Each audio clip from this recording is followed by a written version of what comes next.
ஓம் தத்புருஷாய வித்மஹே மகாதேவாய தீமஹி தன்னோ ருத்ர பிரசோதயாத்.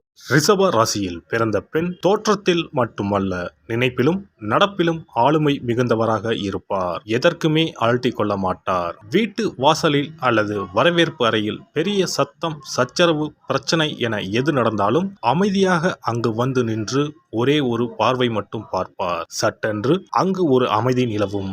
சூழ்நிலையை புரிந்து கொண்டு அவர்களுக்கு சில வார்த்தைகளில் தீர்வை சொல்லிவிட்டு உள்ளே சென்று விடுவார். சத்தம் தானாக அடங்கிவிடும், பிரச்சனையும் தீர்ந்துவிடும்.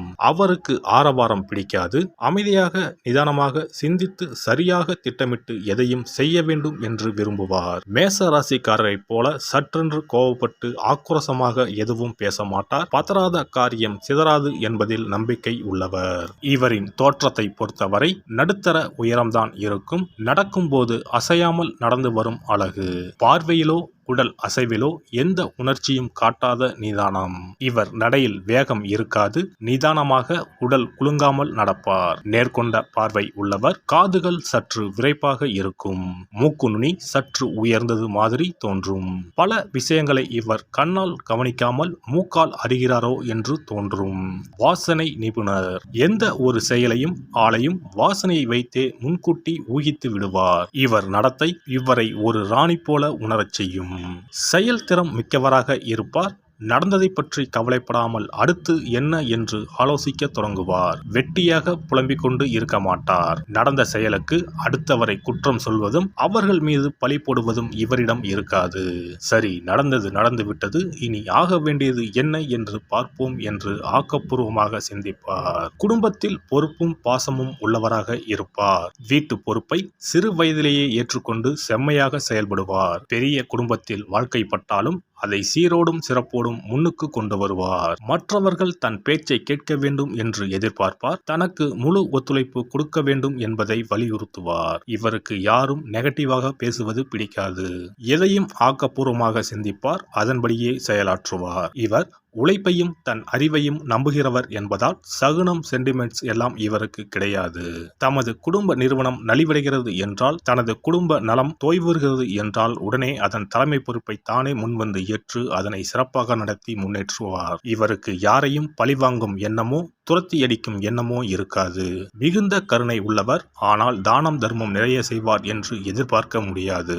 செய்வார், அதுவும் ஒரு அளவுக்குத்தான் செய்வார். ஆனால் நல்ல பல ஆலோசனைகள் சொல்லி சிக்கனமாக வாழும் முறைகளையும் இவர் கற்றுக் கொடுப்பார். எதனையும் அளவோடு செலவழித்து அளவோடு அனுபவித்து வாழக்கூடியவர். இவருக்கு ஃபேன் காற்று கூட வேகமாக வந்தால் பிடிக்காது. மென்மையாக தென்றலை போல காற்று வீச வேண்டும். பல்லை கட்டும் குளிரோ வியர்த்து ஒழுகும் வெயிலோ இவருக்கு பிடிக்காது. வியர்க்காமலும் குளிராமலும் இருக்கும் மிதமான தட்ப வெப்பத்தையே இவர் விரும்புவார். இதனால் இவர் பெரும்பாலும் சுகமான கிளைமேட் உள்ள இடங்களுக்கு சுற்றுலா செல்ல விரும்புவார். கண்முன்னே விரிந்து கிடக்கும் கடலை பார்க்க ஆசைப்படுவார். உயரத்தில் இருந்து கொட்டும் அருவியை பார்க்க ஆசைப்படுவார். கிளி, மயில், சிட்டுக்குருவி போன்ற அழகான பறவைகளை பார்த்தும் ரசிப்பார். பாம்பு, முதலை, காண்டாமிருகம் போன்றவை இவருக்கு பிடிக்காது. வீட்டில் சமைத்த நல்ல சத்துள்ள உணவுகளை உண்பதில் ஆர்வம் உள்ளவர்கள் இவர்கள். சமையலில் கெட்டிக்காரர்கள். சமையலுக்குள் மையலை அடக்கியவர்கள். யாரையும் தன் ருசியான சமையலால் வசியப்படுத்தி விடுவார்கள். தன் கணவனுக்கு அடுப்பாங்கரையே அரண்மனை என்ற எண்ணத்தை ஏற்படுத்தி விடுவார். அடிக்கடி வீட்டில் விருந்துகள் நடக்கும். ஊர் முக்கியஸ்தர்கள், தன் கணவரின் தொழில் பங்குதாரர்கள் என அனைவரையும் வீட்டுக்கு விருந்துக்கு அழைத்து தன் விருந்து உபச்சாரத்தில் மெய்மறக்க வைத்து விடுவார். ரிஷபராசி பெண்களின் கைப்பட்டால் பச்சை தண்ணீர் கூட பலரசமாய் இனிக்கும். விருந்துக்கு வந்தவர்களை வரவேற்று உபசரிப்பதில் இவருக்கு நிகர் இவரே.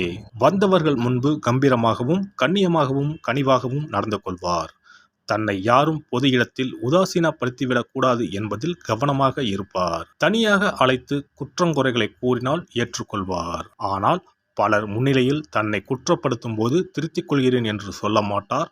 அந்நேரம் எரிமலையாக சீறிவிடுவார். இவருக்கு கோபம் வராது. வந்தால் வீட்டில் பிரளயம்தான் நடக்கும். இவர் சாப்பிடும்போது நிதானமாக சாப்பிடுவார். நின்று கொண்டே சாப்பிடுவது, நேரமாகிவிட்டது என்று மடமடவென்று அள்ளி விழுங்குவது இவருக்கு பிடிக்காது. நேரமில்லை என்றால் போகும் வழியில் ரயிலிலோ பேருந்திலோ சாப்பிடுவார். ஆனால் அறக்க பறக்க சாப்பிட மாட்டார். இருப்பதை சாப்பிடுவோம் என்று மிச்ச மீதியை சாப்பிட மாட்டார். எல்லோரும் சாப்பிட்டு முடித்ததும் இவர் 2 தோசையை சுட்டு வைத்துக்கொண்டு அதற்கு தனியாக ஒரு சுவையான சட்டினி அரைத்து வைத்துக்கொண்டு நிதானமாக சாப்பிடுவார். உணவுப் பொருட்களை வீணாக்க மாட்டார். 20 என்றாலும் 20 பேர் என்றாலும் இவரால் அளவாக சமைத்து அழகாக பரிமாற முடியும். ரிஷபராசி பெண்கள் பெரும்பாலும் அதிக அளவில் படிக்கவோ பட்டம் பெறவோ விரும்ப மாட்டார்கள். அவருக்கு அது தேவையும் இல்லை. சிலர் படிப்பார்கள். ஆனால் பட்டப்படிப்பு இல்லாமலேயே இவரால் ஒரு தொழிலை சிறப்பாக நடத்த இயலும். நடைமுறை யதார்த்தத்தை நன்கு தெரிந்து கொண்டு அதற்கேற்ப குடும்பம் நடத்துவார். தம் தொழிலையும் நடத்துவார். அதையும் சிறப்பாகவே நடத்துவார். எந்த தொழிலை இவர் செய்தாலும் அது நல்ல லாபத்துடன் தான் நடக்கும். அந்த அளவுக்கு சிறப்பாக செய்வார். எனவே அனுபவ கல்வி, இயற்கை ஞானம் போன்றவையே போதும். பட்டப்படிப்பு தேவைப்படாது. அப்படியே படித்தாலும் இவர் படித்தது ஒன்றாக இருக்கும், பார்க்கும் தொழில் வேறொன்றாக இருக்கும். இவர் எந்த நேரத்திலும் தடுமாற மாட்டார். ஸ்டடியாக இருப்பார். இவர் மனதில் சஞ்சலமோ சங்கடமோ இருக்காது. மனதில் தெளிவும் செயலில் உறுதியும் காணப்படும். சிக்கலான சூழ்நிலைகளில் வீட்டில் இருந்தபடியோ வெளியில் சென்றோ வருமானம் ஈட்டி வீட்டினருக்கு கொடுத்து உதவி குடும்ப சிக்கலில் இருந்து மீட்டு வருவார். ரிஷபராசி பெண்கள் தாயாக அல்லது குடும்ப தலைவியாக இருக்கும்போது மிகுந்த கண்டிப்புடன் இருப்பார். இவருக்கு வீட்டில் இருக்கும் பெரியவர் முதல் குழந்தைகள் வரை பயப்படுவார்கள்.